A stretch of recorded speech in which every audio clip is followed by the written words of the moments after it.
Oh yeah. One of the guys brought these into work today. Fresh avocados. Now, unfortunately it's just me. If it was Sid here too, she'd make guacamole with these, but she's not. So I've got to come up. Are they ready? Okay, they're not ready yet. So I've got a little time. Hopefully they don't all ripen at exactly the same time. Hopefully. This is an interesting one. A few years back, the government of the Bahamas wanted to start taxing VAT tax on home rentals. So what ended up happening was they made this whole procedure because to get a VAT number, you have to have a Bahamian business license. You have to have a business. So if you were just a person who owned a home and you were renting and you wanted to do the taxes, it was almost impossible. Then they came up with a workaround to it. But the workaround was so hard that nobody would do it. So then they sort of abandoned that and haven't really done anything more with it. And so just now, at lunchtime, I got a call from a guy in New York who wants to pay his VAT that he's been collecting, which he shouldn't have been collecting, by the way, to the government. And how do I do it?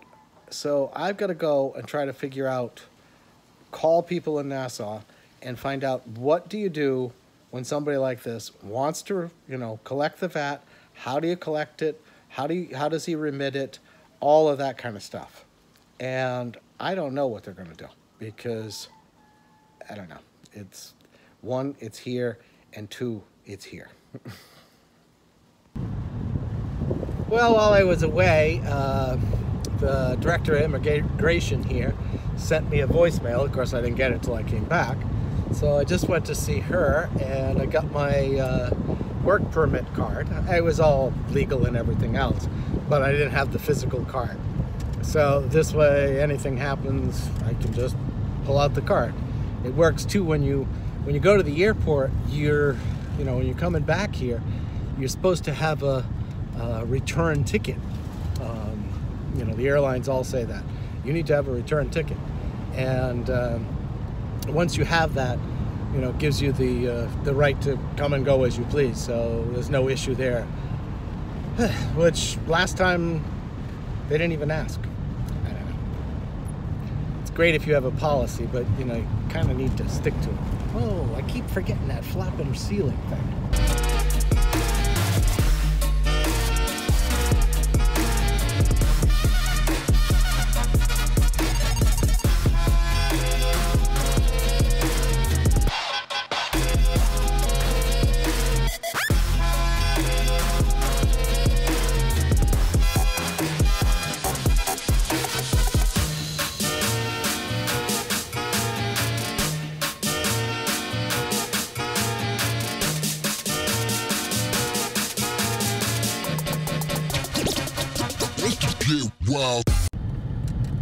Well, we got a shipment of thin set.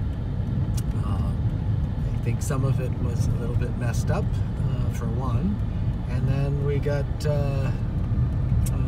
2 lifts of teak flooring, so we're back in the flooring business. One of the lifts, the strap broke getting it off. I don't know, that's going to be tomorrow's job, I guess. We're going to have to bring it all inside, and what a mess.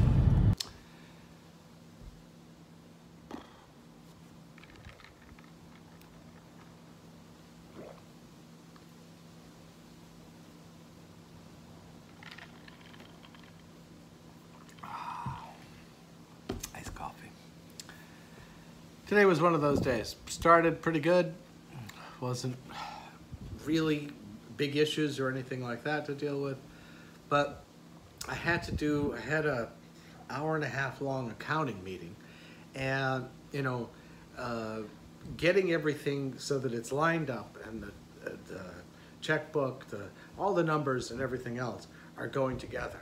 It has to just work perfectly because it's numbers. You can't just, these all have to match and everything has to go together.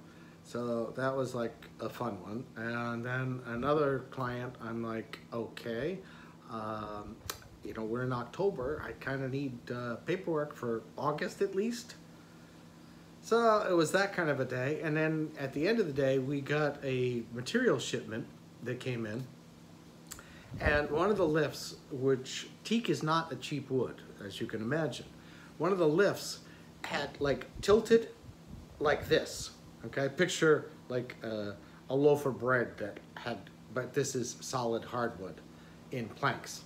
So we had to get it off the truck, try to like force it up, get it off the truck, get it onto the ground, put a strap around it, hold it. And now tomorrow will be real fun because we have to take the strap off and start using it. So we're gonna start going back to flooring. We were down in another building, but I really want to get this flooring thing done so I can get the baseboard thing done, so I can get the doors in, etc., etc.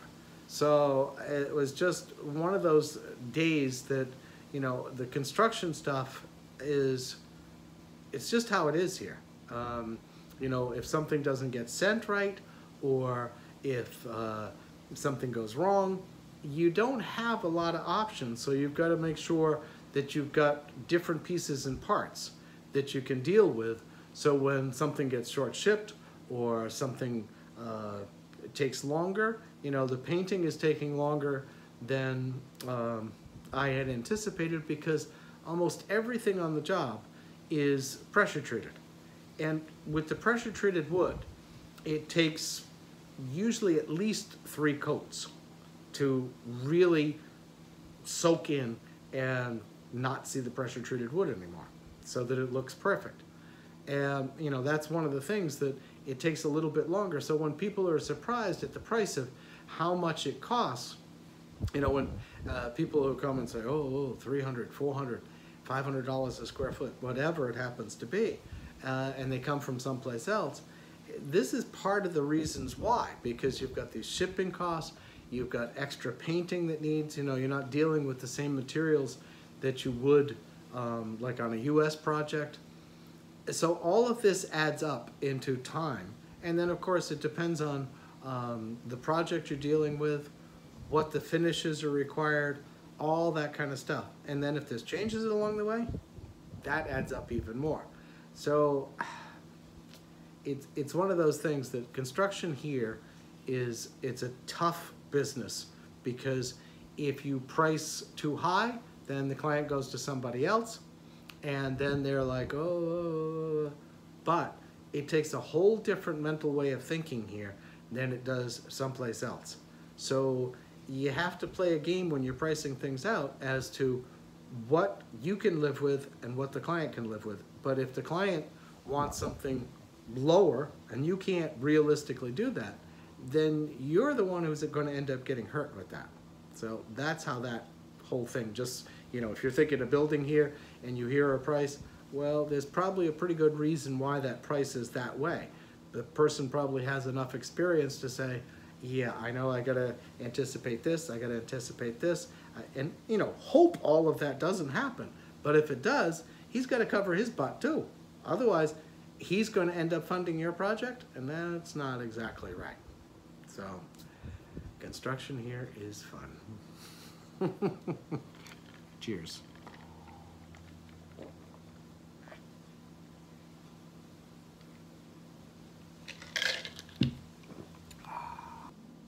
Actually, I should probably say almost everything here is fun. The accounting's fun, the paperwork part's fun, the construction part's fun.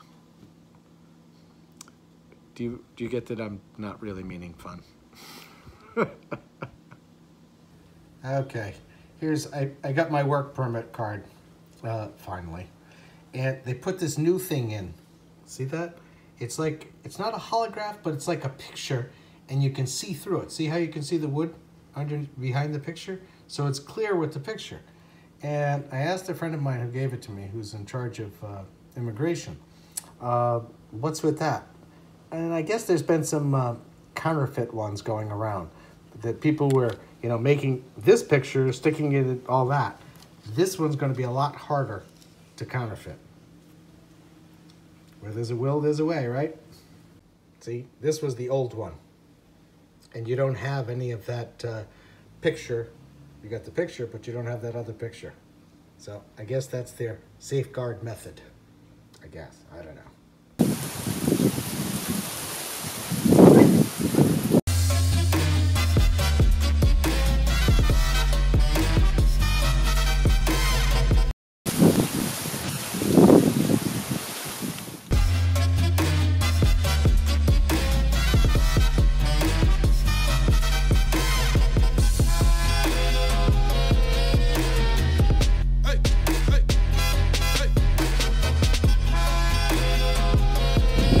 Well, another great sunset.